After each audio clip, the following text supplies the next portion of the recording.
Hello guys, welcome back to my another video. जो आज की शिफ्ट हुई थी, जो पहली शिफ्ट थी, उसका ये वीडियो है। जैसा मेरे को डाटा मिला है उस हिसाब से मैं आपको टेबल प्रोवाइड करवा रहा हूँ। मतलब आपको इसमें से सिर्फ पैटर्न देखना है कि कैसा आ रहा है, और मैटर देखना है कि कितना कैसे लेंथ आ रहा है, या शॉर्ट टर्म में आ रहा है, या कैसे क्या निकालना है। सिर्फ आपको कंडीशंस देखनी है। पूरी टेबल पे ज़्यादा फोकस ना करें, क्योंकि टेबल हर बार चेंज होती रहेंगी, सेम टेबल किसी में भी नहीं आएगी। तो जो टेबल दी गई थी वो ये थी।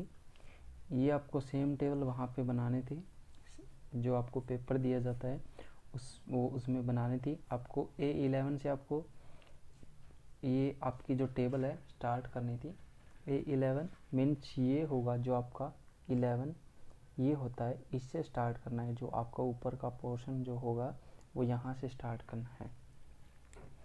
उसके बाद वो आपको जैसी टेबल दी गई हो, जैसे ऊपर का जो ये है, इसको आपको मर्ज करना है लास्ट लाइन तक। जितने भी आपके यहाँ तक जितने भी आपकी लाइंस बनती है उस तक आप इसको मर्ज करेंगे पूरे को।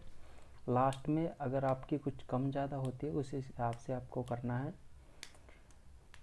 इस टेबल में आपको निकालना था कमीशन, जो कि दिया गया है 2% है। ये आपको अपना माइंड यूज़ करके निकालना था कि कमीशन किस चीज़ पे मिलेगा, सैलरी पे मिलेगा या सेल्स अमाउंट पे मिलेगा।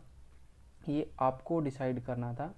मतलब आपकी सेंस के हिसाब से, आपकी समझ के हिसाब से कि कमीशन सेल्स अमाउंट पे मिलता है या सैलरी पे मिलता है, उसके बेसिस पे आपको कमीशन निकालना था, जो कि दिया गया था 2% निकालना है।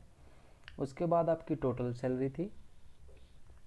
जो कमीशन है और सैलरी है, इन दोनों को ऐड करने के बाद आपकी टोटल सैलरी थी। ठीक है। उसके बाद आपको ये नीचे जो कुछ चीज़ें दी गई है ये सोल्व करनी थी। जैसे इसमें है आपका टोटल, एवरेज, हाईएस्ट, लोवेस्ट और काउंट। काउंट में ये था कि टोटल जितने आपके मेंबर हैं उनको काउंट करना था। टोटल में आपको सैलरी काउंट करनी थी, टोटल सैलरी कितनी होती है वो आपको काउंट करना था।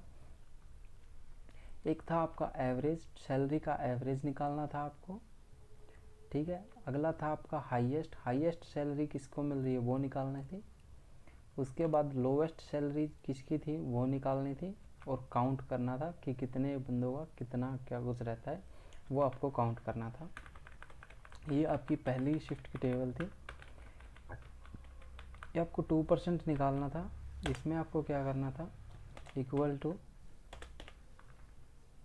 जितना आपको सेल्स अमाउंट थी इस पे आपको 2% लगाना था, ना कि आपको सैलरी पे 2% लगाना था। क्योंकि सैलरी फिक्स होती है और जो कमीशन मिलता है वो जो हम सेल जितने प्रोडक्ट सेल करते हैं उसके बेसिस पे हमें कमीशन मिलता है। तो इनटू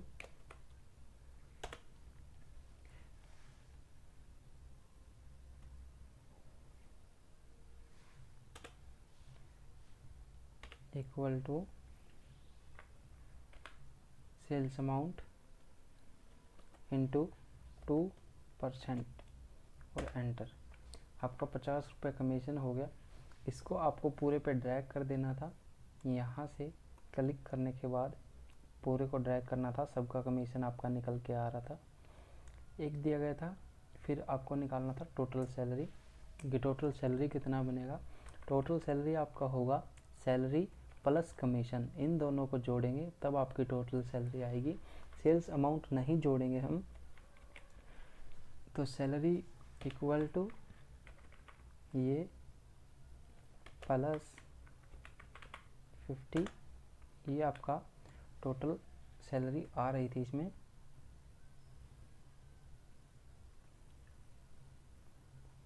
ये आपकी टोटल सैलरी थी।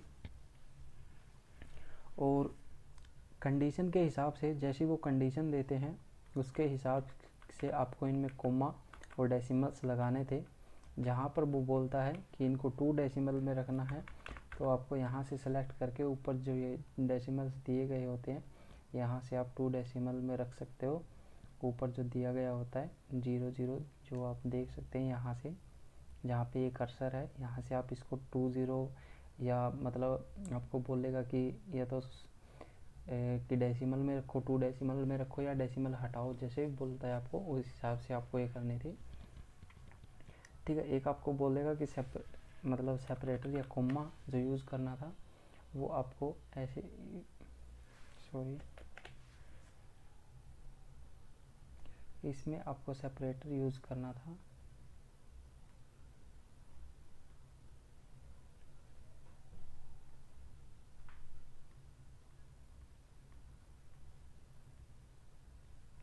यहाँ पे जब आप क्लिक करोगे सेल स्टाइल्स में, तो यहाँ पे आपका कोमा, ये कोमा हो गया, और ये जो आपका कोमा प्लस डेसिमल दोनों हो गए, यहाँ पे आपका करेंसी हो गए। यहाँ से आप इन चीज़ों को चेंज कर सकते थे कि सेपरेटर किस में देना है, किस में आपको कोमा देना है, किस में आपको डेसिमल देना है, वो चीज़ें आप यहाँ से सेट कर सकते हो।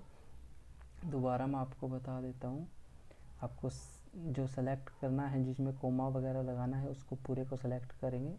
उसके बाद आप सेल स्टाइल में जाएंगे, यहाँ पे आप कोमा पे करोगे तो आपका कोमा दिखा देगा, और अगर आप डेसिमल पे, इस पहले पे करोगे डेसिमल और कोमा दोनों आएंगे, इस पे सिर्फ आपका कोमा आएगा जिस अमाउंट के बाद लगना है, और इसके बाद आपकी करेंसी वगैरह जैसे भी होगा वो आपको दे देगा। परसेंटेज लगाना है तो यहाँ से लगेगा। ये था बेसिक साइज का मेथड। फिर आपको टोटल निकालना था, टोटल सैलरी कितनी थी ये आपको टोटल करना था। टोटल सैलरी का जितनी सैलरी गई है उसका टोटल था, जो कि हमारी यहाँ पे निकली हुई है। एवरेज निकालनी थी, सैलरी की एवरेज थी जो वो निकालनी थी। जो मैं बता रहा हूँ वो क्वेश्चन के हिसाब से बता रहा हूँ, आपके में क्या पता चेंज हो सकता है। वो ये बोल सकता है कि एवरेज निकालनी है हमें, जो मतलब सैलरी की निकालनी है, टोटल सैलरी की नहीं निकालनी, या सेल्स अमाउंट की निकालनी है। उसके हिसाब से आप चेंजेस करेंगे। कुछ बच्चे कमेंट करते हैं कि ऐसा नहीं बोला गया था, ये बोला गया था, वो बोला गया था, तो ऐसा ना करें। ठीक है, जो बता रहे हैं वो देख लें।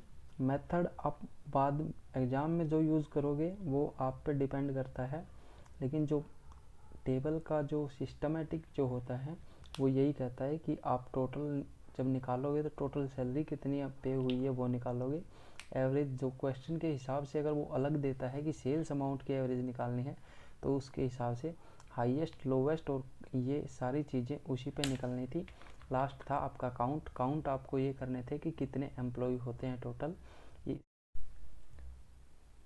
और एक बात और कि जो बच्चे ओवर स्मार्ट बनते हैं या कुछ भी अपना खुद का कुछ भी ना करें, वहाँ पे जैसा आपको बोला जाता है क्वेश्चन के अकॉर्डिंग ही चलें, और एक बॉर्डर लगाना ना भूलें, ज़रूर लगाएं।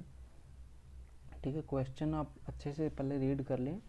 अपना एग्ज़ाम आप तभी स्टार्ट करना जब आप पूरा क्वेश्चन समझ लो, पूरा आपको समझ आ जाए। अगर वो बोलते हैं कि एग्ज़ाम स्टार्ट करो तो उससे कुछ नहीं होता, आप 5 मिनट बाद भी स्टार्ट कर सकते हो एग्ज़ाम। आप उन्हें बोल दोगे, रिक्वेस्ट करोगे तो वो कुछ नहीं बोलेंगे आपको। आप अच्छे से एग्ज़ाम को पहले पढ़िए कि आप ये ऐसे ऐसे आपको सोल्व करना है, ये फॉर्मूला मतलब यहाँ पे ये अप्लाई करना है, इस क्वेश्चन पे हमें जैसे काउंट इफ लगाना है, काउंट लगाना है, तो वो आप लिख लेना उस पे पेन से। अपने क्वेश्चन पेपर पे लिखोगे तो भी कोई दिक्कत नहीं है। उसके बाद ही जब आपको पूरा पेपर समझ में आ जाए कि ऐसे ऐसे हमें करना है टेबल में, उसके बाद आप स्टार टेस्ट पे करना। उससे